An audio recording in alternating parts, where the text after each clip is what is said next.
الحمد لله نحمده ونستعينه ونستغفره ونعوذ بالله من شرور أنفسنا ومن سيئات أعمالنا من يهده الله فلا مضل له ومن يضلل فلا هادي له وأشهد أن لا إله إلا الله وحده لا شريك له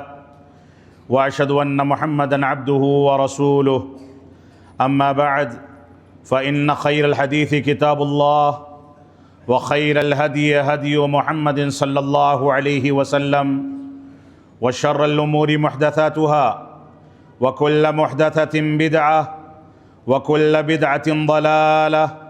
وكل ضلالة في النار فأعوذ بالله السميع العليم من الشيطان الرجيم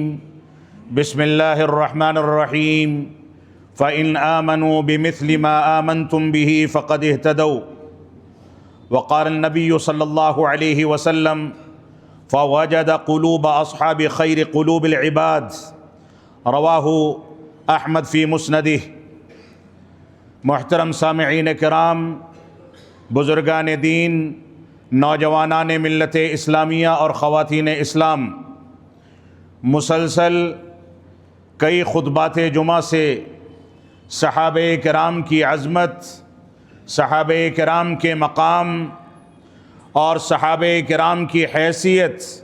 اور ان کے فضائل کے بارے میں گفتگو کی جا رہی ہے۔ ہو سکتا ہے کہ بہت سے کان اس سے اکتا گئے ہوں، بہت ممکن ہے کہ بہت سے لوگوں کو بار بار یہ گفتگو کرنے کے نتیجے میں اکتاہٹ محسوس ہو رہی ہو، لیکن یہ ہمارے ایمان کا حصہ ہے۔ صحابہ کرام پر لعن طعن، صحابہ کرام کی تنقیص، صحابہ کرام کی توہین، صحابہ کرام پر اٹھنے والی انگلیاں اور صحابہ کرام کے بارے میں سب و شتم کرنے کا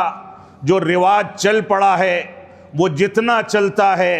ہماری ذمہ داری اتنی زیادہ بڑھ جاتی ہے کہ صحابہ کرام کے لیے اپنی جانیں نچھاور کر دیں۔ ہماری ذمہ داری اتنی زیادہ بڑھ جاتی ہے کہ ہم صحابہ کرام کی عظمت پر الگ الگ پیمانوں پر الگ الگ ناحیے سے بار بار گفتگو کریں۔ آج کے خطبہ جمعہ میں آپ حضرات کے سامنے اہل سنت والجماعت کا وہ اعتقاد ذکر کرنا چاہتا ہوں، وہ عقیدہ ذکر کرنا چاہتا ہوں جو عقیدہ اہل سنت والجماعت کا اجماعی عقیدہ ہے، جس پر اہل سنت والجماعت کے تمام علماء متفق ہیں، چاہے وہ علماء احناف ہوں، مالکیہ ہوں، شافعیہ ہوں، حنابلہ ہوں، یا علماء اہل سنت والجماعت میں سب سے زیادہ مقدم اور سب سے زیادہ اونچا درجہ رکھنے والے وہ علماء اہل حدیث ہوں جو صحابہ کرام کے سچے ترجمان ہیں، اور صحابہ کرام کی تمام شروحات اور ان کے اٹھنے بیٹھنے، چلنے پھرنے اور ان کی عظمتوں سے متعلق جو چیزیں بھی ہیں انہی کو اپنی بنیاد بناتے ہیں۔ میں اس اعتقاد پر اور اس کے بعض نقاط پر آپ کے سامنے آج کے خطبہ جمعہ میں پھر سے گفتگو کرنا چاہتا ہوں۔ رب کائنات ہم کو صحابہ کرام سے احترام کا اعلان کرنے کی توفیق عطا فرمائے۔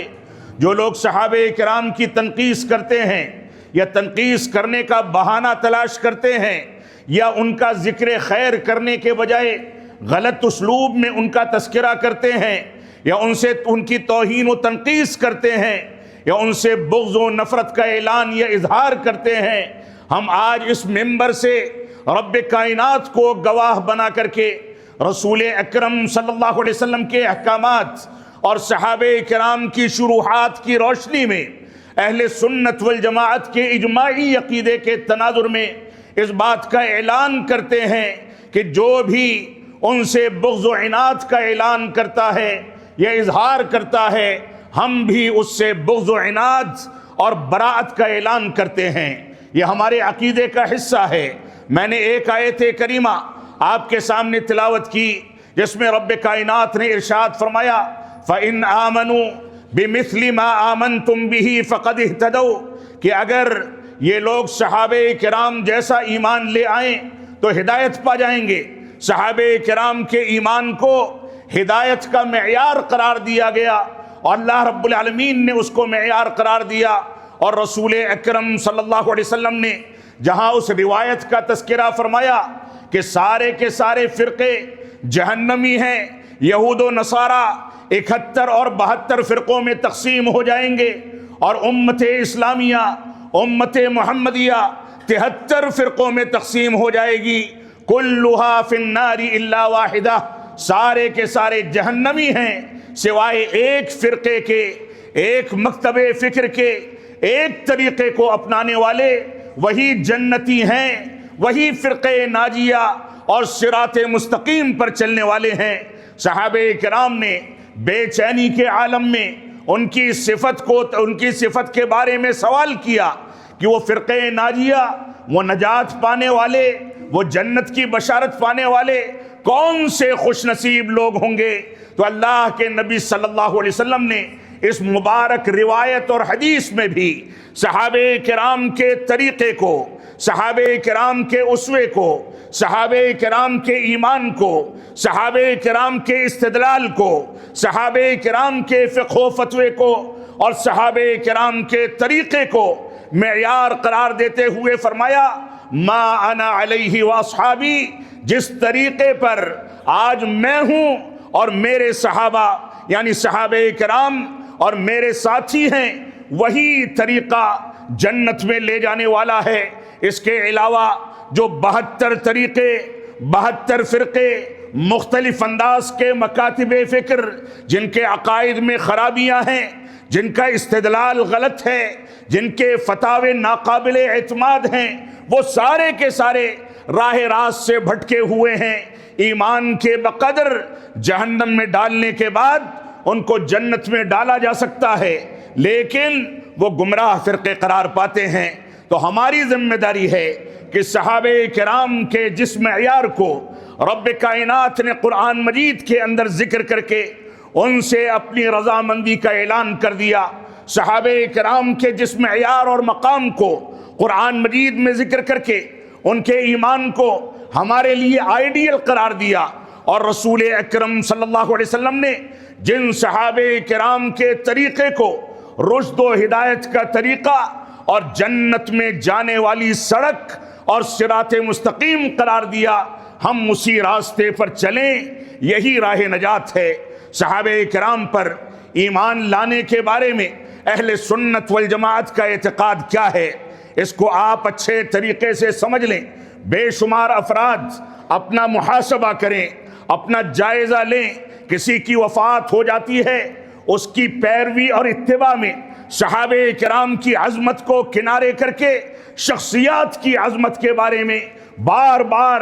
پروپیگنڈا کیا جاتا ہے، اس کی عظمتوں کو سامنے رکھا جاتا ہے، اور اس نے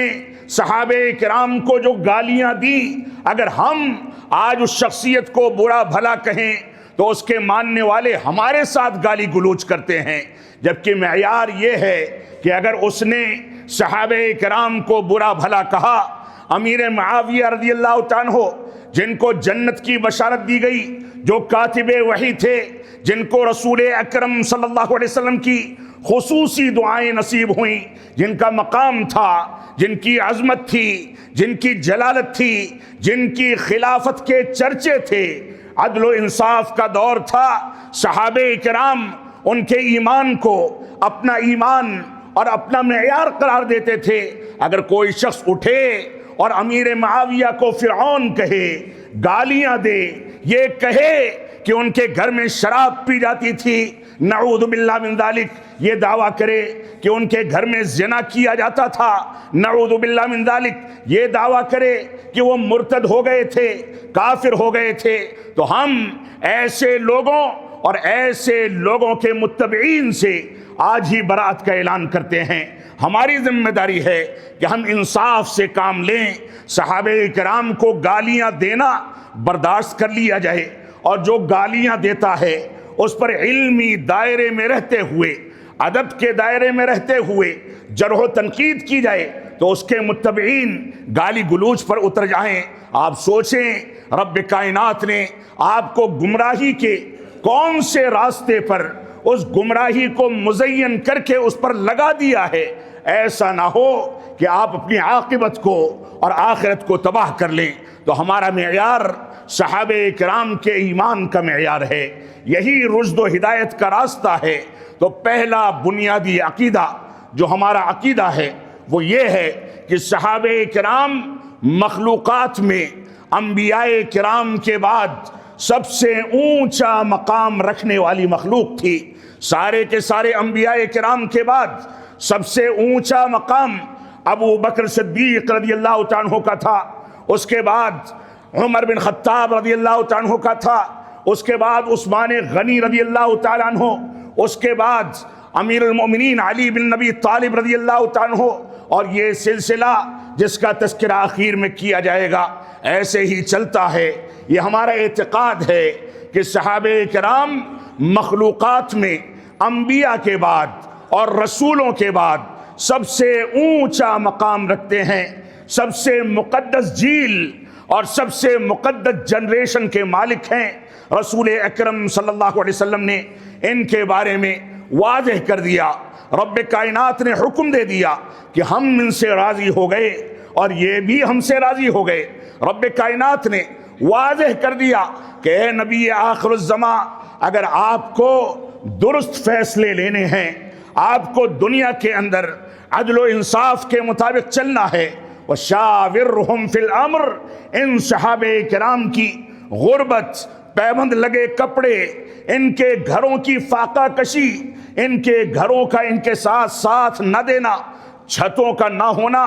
بارش آئے تو مسکنت کی زندگی گزارتے ہوئے آپ دیکھیں جب یہ چلتے ہیں، سفر کرتے ہیں تو ان کے پاس سواریاں نہیں ہیں، یہ جہاد کرتے ہیں تو ان کے پاس ہتھیار نہیں ہے، یہ کہیں جاتے ہیں تو ان کے پاس ساز و سامان نہیں ہے، لیکن ان کے پاس سب سے عظیم نعمت جو ہے وہ ایمان کی دولت ہے، نبی سے محبت کی دولت ہے، نبی کی پیروی ہے۔ یہ صحابہ کرام نبی کی پیروی اور نبی کی پیروی کے تحفظ کے لیے، نبی کے تحفظ کے لیے اپنی جانیں نچھاور کر دیتے تھے۔ لہذا ان کو اہل سنت والجماعت کے عقیدے کے مطابق یہ بنیادی عقیدہ ہے، اس پر کوئی شک و شبہ کرتا ہے تو شک و شبہ کے بقدر وہ اہل سنت والجماعت کے اعتقاد سے گمراہ ہوتا چلا جائے گا، بھٹکتا چلا جائے گا۔ لہذا ہمارا یہ اعتقاد ہے کہ انبیاء اور رسولوں کے بعد سب سے اونچا مقام صحابہ کرام کا تھا۔ انہی صحابہ کرام سے اللہ رب العالمین نے مشورہ کرنے کا حکم دیا۔ اللہ کے نبی صلی اللہ علیہ وسلم کو ان کے بارے میں رب کائنات نے ان کے مقام کو سامنے رکھتے ہوئے فرمایا، وَيُؤْثِرُونَ عَلَىٰ أَنفُسِهِمْ وَلَوْ كَانَ بِهِمْ خَصَاصَةٌ۔ سورۃ الحشر کی آیت کریمہ ہے کہ مہاجرین ان کو جو کچھ دے دیا جاتا ہے اور اس پر صبر کرتے ہیں، ان کے پاس کتنی بھی تنگی ہو، کتنی بھی پریشانی ہو، جو کچھ حکم دے دیا گیا اس حکم کو بجا لاتے ہیں۔ یہ صورتحال ہے۔ اللہ کے نبی صلی اللہ علیہ وسلم نے ایک صحابی رسول کو کسی صحابی رسول کے پاس بھیجا کہ جاؤ میرے گھر میں ضیافت کے لیے سامان نہیں ہے، وہ صحابی رسول تمہاری ضیافت کرے گا۔ اللہ رب العالمین نے اسی موقع سے اس آیت کریمہ کو نازل فرمایا کہ یہ اپنے اوپر دوسروں کو ترجیح دینے والے ہیں۔ یہ مہاجر صحابہ کرام اپنے اوپر، اور یہ سارے کے سارے صحابہ کرام اپنے اوپر دوسروں کو مقدم کرنے والے ہیں۔ مہمان رسول آیا تھا، نبی آخر الزماں نے ایک شخص کی ضیافت کا حکم دیا تھا۔ گھر میں بچے بھوکے بلک رہے تھے، بیوی بھوکی تھی، کلیجہ منہ کو آ رہا تھا، کھانے پینے کا سامان صرف اتنا تھا کہ سارے لوگ تھوڑا بہت کھا کر کے اپنے حلق کو تر کر لیں، لیکن صحابی رسول نے فرمایا، اپنی بیوی سے کہا کہ اس صحابی رسول کو جو ہماری ضیافت میں نبی آخر الزماں کی جانب سے بھیجے گئے ہیں، ان کو لا کر کے بیٹھاؤ، چراغ جل رہا ہوگا، جب کھانا رکھ دینا تو چراغ کو بجھا دوں گا۔ بچوں، میرا اور تمہارا مالک رب کائنات ہے، نبی نے حکم دیا ہے تو رب کائنات ہماری کفالت کرنے والا ہے۔ چراغ بجھا دیا گیا، کھانا پروستے رہے، نکال کر کے ان کی تھال میں ڈالتے رہے، وہ کھا کر کے آسودہ ہو گئے، پورا کھانا ختم ہو گیا۔ سارے بچے بھوکے ہیں، بیوی بھوکی ہے، خود بھوکے ہیں، لیکن نبی نے جس مہمان کو بھیجا ہے اس کو آسودہ کر دیا گیا۔ صبح رب کائنات نے یہ آیت کریمہ نازل فرمائی، وَيُؤْثِرُونَ عَلَىٰ أَنفُسِهِمْ وَلَوْ كَانَ بِهِمْ خَصَاصَةٌ، یہ دوسروں کو ترجیح دیتے ہیں چاہے ان کے پاس کتنی زیادہ تنگی کیوں نہ ہو۔ یہ صحابہ کرام کے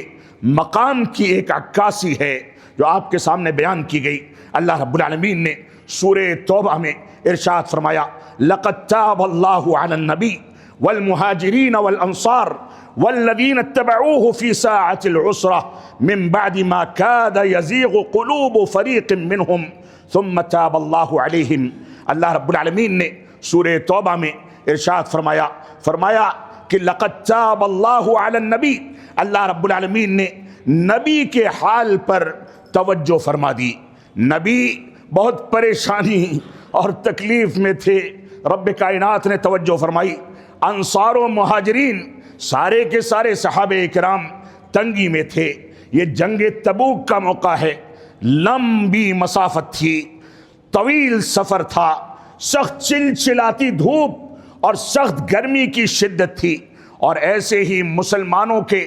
کھیتی کے کاٹنے کا وقت تھا کہ اگر مسلمان اور صحابہ کرام رکتے تو کھیتیاں کاٹ کر کے غلہ حاصل ہوتا، لیکن غزوہ تبوک کے لیے نکلنے کا حکم دیا گیا۔ گرمی کی شدت کے باوجود نکلے، طویل مسافت کے باوجود نکلے، کھیتی باڑی جو آگے کا روزگار بننے والی تھی، آگے کا توشہ بننے والی تھی، اس کو چھوڑ کر کے نکلے، ساری پریشانیاں برداشت کی۔ سفر لمبا تھا، اس کی دقتیں اٹھائیں، وسائل کی کمی تھی، اس کو بھی صبر و تحمل سے برداشت کیا۔ تو رب کائنات نے ان لوگوں کی فضیلت بیان کرتے ہوئے واضح کر دیا کہ رب کائنات نے نبی کائنات اور انصار و مہاجرین صحابہ کرام کی جانب توجہ فرمائی جب یہ لوگ تنگی میں تھے، اور ان کے یہاں تنگی بہت زیادہ بڑھ گئی تھی۔ اس وقت ان انصار و مہاجرین نے نبی آخر الزماں کے حکم کی پیروی کر کے ساری دنیاوی اغراض کو قربان کر کے دین کے نام پر نکلنے کو گوارا کیا۔ یہ صحابہ کرام کا ایمان تھا۔ اور اس کے بعد یہ بھی فرمایا ان میں سے کچھ ایسے لوگ بھی تھے جن کے دلوں میں وسوسہ پیدا ہو گیا کہ ہم نکلیں گے تو زیادہ خسارہ ہوگا، لیکن ایک چند لمحے کے لیے وہ وسوسہ آیا، پھر رب کائنات نے ان کی جانب توجہ دے کر کے ان کو ہدایت دے دی، اور رب کائنات نے اس ہدایت کا تذکرہ بھی اس آیت کریمہ کے اندر فرما دیا۔ تو یہ کیفیت صحابہ کرام نے نبی آخر الزماں کے دور میں آپ کی تنگی، آپ کی پریشانی اور آپ کے حالات کو مد نظر رکھتے ہوئے آپ کے لیے ایثار و قربانی کا جذبہ پیدا کر کے اس کے بعد دی تھی۔ ایسے ہی عمران بن حسین رضی اللہ عنہ فرماتے ہیں کہ اللہ کے نبی صلی اللہ علیہ وسلم کا فرمان ہے، خیر القرون قرنی ثم الذین یلونہم ثم الذین یلونہم۔ صحیح بخاری اور صحیح مسلم کی روایت ہے، الفاظ مختلف وارد ہوئے ہیں۔ فرمایا کہ اللہ کے نبی صلی اللہ علیہ وسلم کہتے ہیں سب سے بہتر لوگ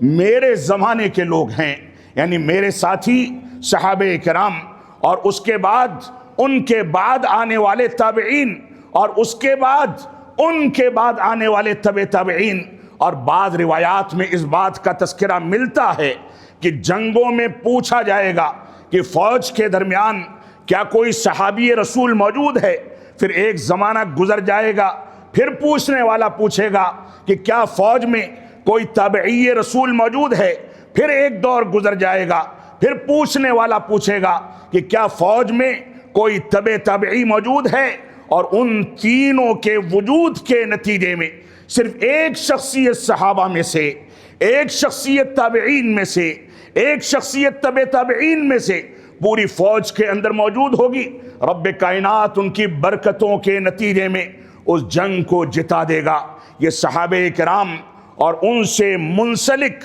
جو جیل اور جنریشن ہے، جن لوگوں نے ان کی سچائی کے ساتھ پیروی کی، ان کے طریقے پر چلے،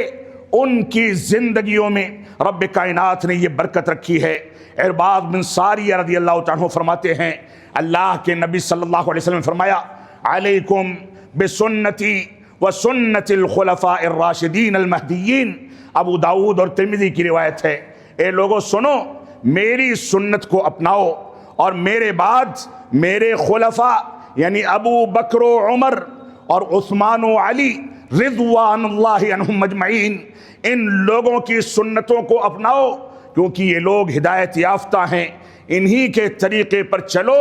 اور اسلام میں نئی ایجاد کردہ باتوں سے اجتناب کرو۔ تو صحابہ کرام کے بارے میں پہلا اعتقاد جس کا تذکرہ آپ کے سامنے کیا گیا کہ صحابہ کرام انبیاء اور رسولوں کے بعد سب سے اونچا مقام رکھنے والی مخلوق ہے۔ ایسے ہی صحابہ کرام کے بارے میں ہمارا دوسرا اعتقاد یہ ہے کہ سارے کے سارے صحابہ کرام عدول ہیں۔ مشہور مقولہ ہے اور اصحاب امت کا، اسلاف امت کا، علماء امت کا اس بات پر اجماع ہے، اتفاق ہے، الصحابۃ کلہم عدول، کہ سارے کے سارے صحابہ کرام قابل اعتماد ہیں۔ ان کے بارے میں کسی انداز کی تفتیش کرنے یا کسی انداز کی بحث و مباحثہ کرنے یا کسی انداز کی تحقیق کرنے کی ضرورت نہیں ہے۔ کوئی قول کسی صحابی رسول سے ثابت ہو جائے، چاہے وہ ایسا ادنا سے ادنا صحابی رسول ہو جس نے اللہ کے نبی صلی اللہ علیہ وسلم کو دور سے ایمان کی حالت میں دیکھ لیا ہو، ایمان ہی پر وفات ہوئی ہو، چاہے درمیان کے عرصے میں اس نے ایمان کا انکار ہی کیوں نہ کر دیا ہو، تو بھی اس کا قول ہمارے لیے حجت اور دلیل ہے۔ اس میں بحث و مباحثہ کرنے صرف یہ ثابت ہو جائے کہ صحابی رسول کا قول ہے تو ہمارے لیے دلیل ہے، لہذا اس کے مطابق ہم چلیں گے۔ یہ ایک الگ مسئلہ ہے کہ ایک صحابی رسول کا کوئی قول آئے اور دیگر صحابہ کرام کا قول اس کے خلاف ہو تو تنہا ایک صحابی رسول کا قول نہیں لیا جائے گا، بلکہ صحابہ کرام کی جماعت کا قول لیا جائے گا۔ یہ تفصیلی مسئلہ ہے۔ ایسے ہی ہمارا اعتقاد ہے صحابہ کرام کے بارے میں کہ صحابہ کرام سے محبت واجب ہے،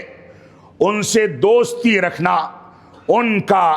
دفاع کرنا یہ ہمارے اوپر واجب ہے، ان کی نصرت کرنا، ان کے لیے استغفار کرنا، ان کے لیے دعائیں کرنا، یہ ہر مسلمان کا واجبی فریضہ ہے۔ ہر مسلمان کی ذمہ داری ہے کہ وہ صحابہ کرام کے لیے دعائیں کرے۔ آپ اذان سنتے ہیں، اذان کے بعد درود پڑھتے ہیں، تشہد میں درود پڑھتے ہیں، مسجد میں آنے جانے کی دعائیں، دوسرے اذکار، ان سارے کے سارے اذکار میں صحابہ کرام اور آل بیت اطہار کے لیے دعائیں کی جاتی ہیں۔ مسلمانوں کو ان دعاؤں کو سمجھنا چاہیے، ان کے ترجمے کو پڑھنا چاہیے تاکہ سوچ سمجھ کر کے ان کی عظمت اور ان کے مقام کو اپنے دلوں میں بیٹھایا جائے۔ تو صحابہ کرام سے محبت رکھنا یہ ہمارے ایمان کا حصہ ہے۔ رب کائنات کا فرمان ہے، والذین جاءوا من بعدهم یقولون ربنا اغفر لنا ولاخواننا الذین سبقونا بالایمان ولا تجعل فی قلوبنا غلا للذین آمنوا ربنا انک رؤوف الرحیم۔ رب کائنات نے سورۃ الحشر میں ارشاد فرمایا، جو لوگ بعد میں آتے ہیں، بعد میں آئیں گے، وہ کہیں گے کہ اے رب کائنات ہمارے پہلے گزر جانے والوں کی مغفرت فرما دے۔ جو لوگ ہم سے پہلے ہمارے بھائی گزر گئے، ایمان لانے میں سبقت کر گئے، ان کے لیے وہ لوگ دعائیں کریں گے اور یہ بھی دعا کریں گے، وَلَا تَجْعَلْ فِي قُلُوبِنَا غِلًّا لِّلَّذِينَ آمَنُوا۔ اے رب کائنات ہمارے دلوں میں ایمان لانے والوں کے بارے میں کوئی کینہ نہ بیٹھا دینا، کوئی کینہ کپٹ نہ بیٹھا دینا۔ اور صحابہ کرام ایمان لانے والوں میں سب سے مقدم ہیں، لہٰذا یہ دعا بھی ہم کو کثرت سے کرنی چاہیے۔ انس بن مالک رضی اللہ تعالیٰ عنہ فرماتے ہیں کہ مومن کی مثال، مومن کی علامت یا ایمان کی علامت یہ ہے کہ انسان صحابہ کرام اور انصار سے محبت کرے، اور نفاق کی علامت یہ ہے کہ انسان صحابہ کرام اور انصار سے محبت کے بجائے بغض و نفرت رکھے۔ ہماری ذمہ داری ہے کہ ہم صحابہ کرام سے محبت کا اعلان کریں۔ ایسے ہی ہمارے اعتقاد کا ایک حصہ یہ ہے کہ الکف عما شجر بینہم، صحابہ کرام کے درمیان جو اجتہادی بنیادوں پر یا سیاسی بنیادوں پر آپسی اختلافات ہوئے، ان اختلافات میں ہم خاموشی اختیار کرتے ہیں، اور ہم یہ اعتقاد رکھتے ہیں کہ سارے کے سارے فریق، سارے کے سارے صحابہ کرام جو بظاہر ایک دوسرے کے مخالف نظر آتے ہیں، حقیقت میں وہ ایک دوسرے سے محبت رکھتے تھے، لیکن دین کی مصلحت کے لیے ان لوگوں نے کچھ فیصلے لیے، لیکن ان فیصلوں کے باوجود ہم سب سے محبت کا اعلان کرتے ہیں، سب کے ایمان کو اپنے لیے اسوہ اور آئیڈیل قرار دیتے ہیں۔ یہی وجہ ہے کہ جب دشمنان اسلام نے آ کر کے امیر معاویہ رضی اللہ تعالیٰ عنہ کے سامنے کہا کہ ہم علی کے اوپر اس طریقے سے حملہ کریں گے، تو انہوں نے فرمایا تھا کہ تم لوگ نہیں جانتے ہو، اگرچہ ہمارا ان کا کچھ اختلاف ہے، لیکن اگر علی کی خلافت کو کوئی نقصان پہنچانے کی کوشش کی گئی تو اس معاویہ کو علی کا ایک سپہ سالار بنا ہوا اس کی فوج میں دیکھو گے، اور میں کسی کو آگے نہیں بڑھنے دوں گا۔ یہ صحابہ کرام کی حکمت عملی تھی، آپسی محبت تھی، لہذا صحابہ کرام کے اختلافات کو ہوا دینا، یہ اہل سنت والجماعت اس سے برات کا اعلان کرتے ہیں۔ اللہ کے نبی صلی اللہ علیہ وسلم کا فرمان ہے، اذا ذکر اصحابی فامسکوا، جب میرے صحابہ کا تذکرہ آئے، چاہے وہ انصار صحابہ کرام ہوں، چاہے اموی صحابہ کرام ہوں، چاہے آل بیت اطہار والے صحابہ کرام ہوں، جس کا بھی رشتے صحابیت اللہ کے نبی صلی اللہ علیہ وسلم سے جڑ گیا، اللہ کے نبی صلی اللہ علیہ وسلم کا حکم ہے، آپ نے فرمایا جب ان کا تذکرہ آئے تو اپنی زبانوں کو روک لو، بند کر لو، تالے لگا لو، کسی انداز کی جرح یا کسی انداز کی چونچرا یا کسی انداز کی بال کی کھال نکالنا، ان کے بارے میں کسی چیز کو کریدنا، یہ اہل سنت والجماعت کے اجماعی عقیدے کے خلاف ہے۔ لہذا اس بات کی قطعاً اجازت نہیں دی جا سکتی، ہمیں اس پر اپنے ایمان کو ثابت کرنا چاہیے۔ ابو ہریرہ رضی اللہ تعالیٰ عنہ فرماتے ہیں کہ اللہ کے نبی صلی اللہ علیہ وسلم نے فرمایا، لا تسبوا اصحابی فوالذی نفسی بیدہ لو ان احدکم انفق مثل احد ذهبا ما ادرک مد احدہم ولا نصیفہ۔ صحیح بخاری اور صحیح مسلم کی روایت ہے، فرماتے ہیں کہ اللہ کے نبی صلی اللہ علیہ وسلم فرمایا، میرے ساتھیوں کو گالیاں مت دیا کرو، اور اس ذات کی قسم جس کے ہاتھ میں میری جان ہے، قسم کھا کر کے نبی آخر الزمان نے یہ بات فرمائی، قسم نہ کھاتے تو بھی ایمان کا حصہ تھا، لیکن قسم کھا کر کے فرمایا اس ذات کی قسم جس کے ہاتھ میں میری جان ہے، تم میں سے کوئی جبل احد یعنی احد کی پہاڑی کے برابر جو کم و بیش 10-12 کلومیٹر لمبی اور 2 سے 3 کلومیٹر چوڑی اور 25 سے 30 بلکہ 40 سے 50 فٹ تک اونچی ہے، اور پہاڑ جتنا اونچا ہوتا ہے اتنی گہرائی میں اس کی تہیں ہوتی ہیں۔ آپ سوچیں، اتنے بڑے پہاڑ کی مثال دے کر کے آپ نے فرمایا اگر تم احد پہاڑی کے برابر گولڈ اور سونا بھی خرچہ کر دو تو ایک معمولی صحابی رسول کے ایک مد عام صدقے یا آدھے مد صدقے کے برابر بھی نہیں پہنچ سکتے، یعنی 1 پاؤ یا آدھا کلو عام صدقے کے برابر نہیں پہنچ سکتے۔ آپ سوچیں کتنا اونچا مقام ہے۔ اور ایسے ہی اللہ کے نبی صلی اللہ علیہ وسلم نے یہ بھی فرمایا، من سب اصحابی فعلیہ لعنت اللہ والملائکۃ والناس اجمعین، سلسلے صحیحہ کی روایت ہے، جس نے میرے صحابہ میں سے کسی کو گالی دی اس کے اوپر اللہ رب العالمین کی لعنت ہے، فرشتوں کی لعنت ہے، اور پوری انسانیت کی لعنت ہے۔ شیخ الاسلام علامہ ابن تیمیہ رحمۃ اللہ علیہ فرماتے ہیں القدح فیہم قدح فی القرآن والسنہ، صحابہ کرام کے بارے میں کوئی برائی بیان کرنا یہ قرآن و سنت کی برائی بیان کرنے کے طریقے پر ہے، لہذا اس سے ہم کو بچنا چاہیے۔ امام طحاوی رحمۃ اللہ علیہ نے اس کا خلاصہ بیان کیا ہے، اس کو ذکر کر کے میں خطبے کو سمیٹوں گا۔ امام طحاوی رحمۃ اللہ علیہ مشہور حنفی عالم دین اپنی کتاب عقیدہ طحاویہ کے اندر ذکر کرتے ہیں کہ ہم اصحاب رسول سے محبت کرتے ہیں، ان کے بارے میں افراط و تفریط سے اجتناب کرتے ہیں، اور ان میں سے کسی سے بھی براءت کا یا عداوت کا اعلان کرنے کو جائز نہیں سمجھتے، اور جو لوگ ان سے نفرت کرتے ہیں،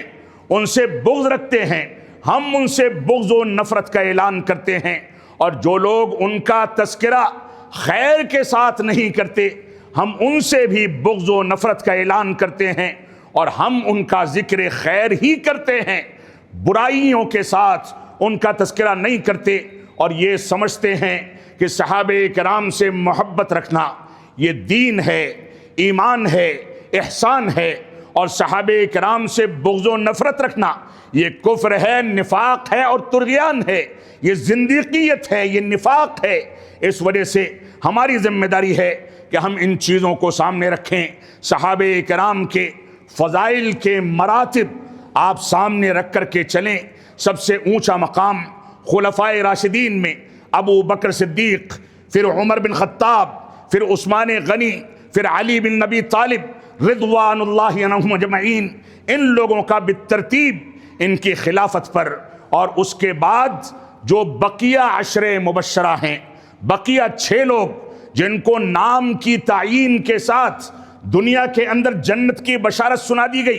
ان کا مقام ہے۔ اگرچہ ہمارا اعتقاد ہے کہ سارے کے سارے صحابہ کرام جنتی ہیں، لیکن جن کا نام لے کر کے جنتی قرار دیا گیا ان کا مقام اونچا ہے۔ ایسے ہی اہل بدر اس کے بعد کے مقام پر، اور غزوہ احد میں شامل ہونے والے اس کے بعد کے مقام پر، بیعت رضوان میں شامل ہونے والے اس کے بعد کے درجے پر، اور ایسے ہی انصار و مہاجرین صحابہ کرام جو ان میں شامل ہیں وہ سب کے سب اس کے بعد کا مقام رکھتے ہیں، اور فتح مکہ سے پہلے ایمان لانے والے یہ 7ویں درجے پر، اور فتح مکہ کے بعد ایمان لانے والے یہ 8ویں مقام پر ہیں۔ یہ مقام صحابہ کرام کی ترتیب کے لحاظ سے ہمارے سامنے رہے، لیکن اس کی بنیاد پر ایک طبقے کو دوسرے طبقے کے بالمقابل کمتر دکھانا یہ کبھی مقصود نہیں ہے۔ سارے کے سارے صحابہ کرام رب کائنات سے راضی رہے، رب کائنات ان سے راضی رہا، سب کو رب کائنات نے جنت کی بشارتیں سنائی۔ رب کائنات ہم کو صحابہ کرام کی عظمت کو سمجھنے، ان کے مقام کو سمجھنے، ان کے بارے میں جو اعتقادات ذکر کیے گئے ہیں، رب کائنات ہم کو ان اعتقادات کو بحال کر کے اس کے مطابق زندگی کو ڈھالنے کی توفیق عطا فرمائے۔ ہم جب تک جئیں تب تک اسلام پر جئیں، جب ہمارا خاتمہ ہو تو ایمان پر ہو۔ بارک اللہ لنا ولکم فی القرآن المجید ونفعنی وإیاکم بالآیات والذکر الحمید، انہ تعالی جواد کریم ملک بر الرؤوف الرحیم۔